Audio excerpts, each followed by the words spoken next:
तो फाइनली आज की जो दूसरी क्लास थी, क्लास सेकेंड सेकेंड डे की क्लास जो भी थी वो कंप्लीट हो गई है। अभी जस्ट स्टूडेंट्स सब चले गए हैं और लगभग तैयारी भी उनकी करा दी गई है। अब जो स्टूडेंट्स जिनका सिर्फ दूसरा दिन था उनको 2 दिन के हिसाब से जितना हो सकता था मेन मेन चीजें बता दी गई हैं। बाकी और जो स्टूडेंट्स हैं जिन्होंने तैयारी पहले से की थी उनका रिवीजन हो गया। कुल मिला के सबकी तैयारी ठीक ठाक हो गई है। अब मेन ये देखना है कि आप लोग एग्जाम में करते क्या हैं, क्योंकि आपकी मेन परफॉर्मेंस तो वही है।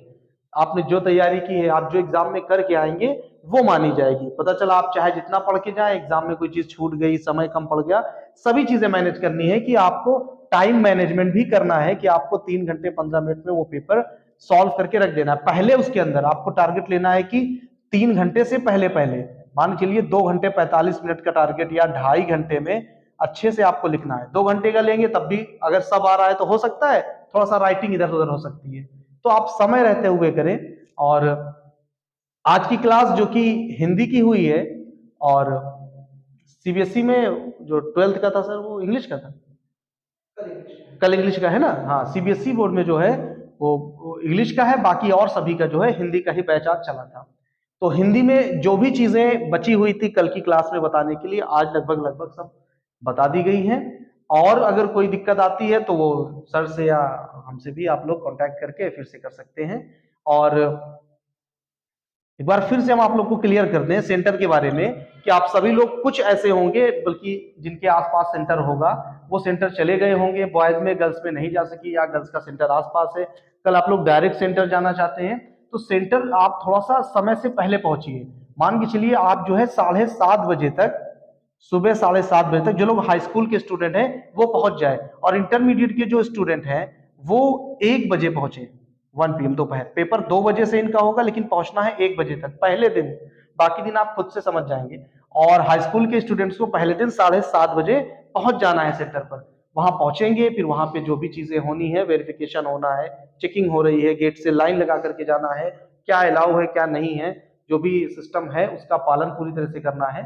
और कोई भी चाहे वो स्मार्ट वॉच आजकल जो है वो लेके नहीं जाना है ना, बिल्कुल सिंपल वॉच है वो अलाउ हो जाएगी, चले जा सकते हैं। बाकी मोबाइल, ब्लूटूथ, ईयरफोन ये सारी चीजें तो पहले से ही बैंड है, इसको तो नहीं ले जा सकते हैं। तो सेंटर पर आप समय से पहुंचिए। पहली चीज क्या लेकर जाना है ये हम बता दें आपको, क्या लेकर जाना है। देखिए, पहली चीज ये है कि आपको सबसे पहली चीज जो है वो आपका प्रवेश पत्र है, एडमिट कार्ड, वो भी ओरिजिनल जो आपको कॉलेज से मिला होगा, उस पर मतलब कॉलेज के प्रिंसिपल की साइन और मुहर होगी, वो लेना है। और जहाँ पे प्रार्थी के यानी कैंडिडेट स्टूडेंट के से साइन होने हैं वो आप पहले से ही करके ले जाएंगे ना, बल्कि पहले से ही साइन होती है तभी कॉलेज से मिलता है।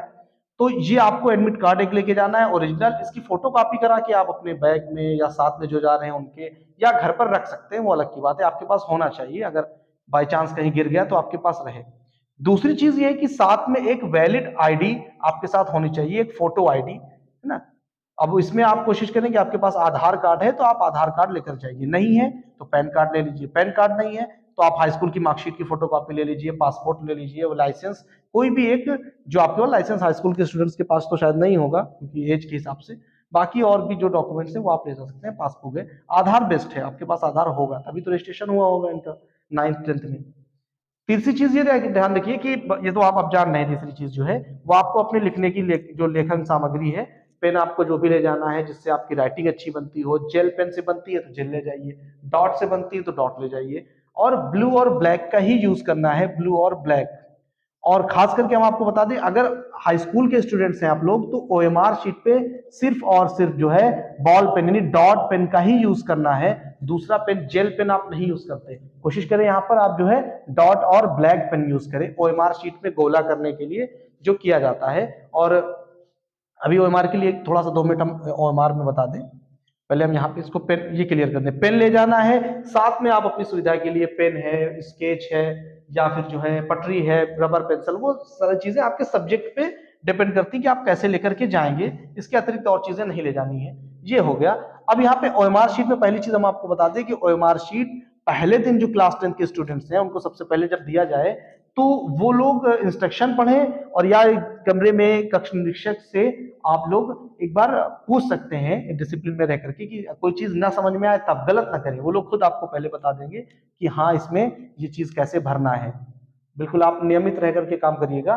तो फिल करने से पहले कोई चीज डिटेल भरने से पहले उसको आप समझ लें, गलत ना हो।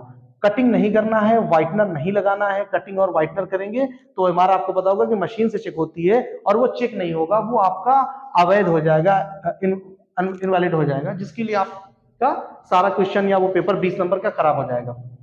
तो ये तो कॉमन बातें हैं, 10th-12th के सभी स्टूडेंट्स को ये चीजें ही ले जानी है। प्रवेश पत्र ले जाना है, वैलिड आईडी प्रूफ, पेन हो गया, जो भी चीजें ले जानी है। मैथ का है तो ज्योमेट्री बॉक्स में जो भी चीजें यूज होती है वो ले जा सकते हैं। सिंपल हो, उसमें कुछ बना ना हो, मैप ना बना हो, बिल्कुल सादा ट्रैप बॉक्स हो तब अलाउ है, नहीं तो जो पैकेट आता है उसको भी ले जा सकते हैं। तो आज के लिए बस हम यही बताएंगे कि आज की क्लास में लगभग चीजें जो बता दी गई हैं, अब आपको करना क्या है, ठीक है। अंतिम समय में आप आज आपको क्या करना है, ठीक है। अभी तो एकदम लास्ट प्रहार है आपका, ठीक है। तो पहली चीज आपको ये करनी है कि रिवीजन करना है। अब इसमें बात है कि दो तरह की स्टूडेंट्स को बताना होता है ना, एक वो जो है जो स्टार्टिंग से लगातार पढ़ते आ रहे हैं, उनसे कोई चीज नहीं बची है। एक है जो हो सकता है आज ही पढ़े या 2 दिन पहले से पढ़ रहे हो। तो नए स्टूडेंट्स के लिए तो रिवीजन क्या है, पहले वो सभी टॉपिक को कम से कम एक एक बार पढ़ लें, या जो सिंपल है सरल है उसी को तैयार कर लें। जीवन परिचय याद कर लें, हिंदी में रस शब्द अलंकार याद कर लें। क्वेश्चन बैंक के मॉडल पेपर में सब रहता है क्या क्या याद करना है, तो सिर्फ याद करने वाले प्रश्न भी कर लेंगे तो लगभग पासिंग मार्क्स के ला सकते हैं। और जो स्टूडेंट्स तैयारी कर रहे हैं, मेहनत से काम कर रहे हैं, वो लोग क्या करें, वो लोग रिवीजन पहले करें, जितनी चीजें याद है उसको रिवीजन करें। मान लीजिए टोटल 10 चीजें हैं तो हो सकता है उसमें से आपको 8 चीजें याद हो तो उसको रिवाइज कर लें। बची हुई 2 चीजें क्या है, अब इसको आप पढ़िए, 1 घंटे 2 घंटे पढ़िए, फिर इसको रिवाइज करिए। जब अगली बार बची हुई चीजों को रिवाइज करें तो फिर सबको लेकर के रिवाइज करें ना। तो ये सारी चीजें जब आप रिवीजन करते हैं तो ये होता है। रिवीजन के लिए आपको थोड़ा सा रिटर्न प्रैक्टिस भी करनी है, लेकिन रिटर्न प्रैक्टिस के लिए चूंकि आज आपके पास समय कम है, लगभग बज गए होंगे 6, तो अभी आपके पास 6 घंटे इधर है और मान के चलिए 6 ही घंटे उधर है, लगभग 12 घंटे से ज्यादा आपके पास समय अब नहीं है। तो 12 घंटे के अंदर आपको क्या करना है, अपना रिवीजन करना है। इसमें आप कम से कम सोना भी है, ये भी ध्यान देना है ना सर। लगभग सोना भी तो है, नहीं तो वहां पता चला पेपर में नींद आ रही होगी। तो आपको 6 घंटे से 8 घंटे के बीच में जितना आप नियमित आपकी नींद पूरी हो जाती है उतना आप सो लें। उसके बाद समय से उठें, अलार्म लगा लें, घर में बता दें, उठने की आदत है तब तो कोई दिक्कत ही नहीं है। तो ये सारी पॉइंट्स जो हैं आप रिटर्न थोड़ा सा प्रैक्टिस करिए, कहने का मतलब ये है। और सबसे मेन चीज कि आप जो है हिंदी में जब आंसर लिख रहे हैं तो पेज के बीचों बीच में प्रश्नोत्तर लिखना है, प्रश्न उत्तर नहीं लिखना है। प्रश्नोत्तर नंबर, अब जो प्रश्न आपका है उसका नंबर यहाँ लिख के फिर यहाँ हेडिंग बनाइए या जो भी प्रश्न है ऐसे लिखते चले जाइए। पेज के दोनों साइड पे बहुत ज्यादा लाइन नहीं खींचनी है, बल्कि लाइन खींचनी नहीं होती है, अगर आप खींचना चाहते हैं दोनों साइड पे खींच लीजिए। ठीक सर।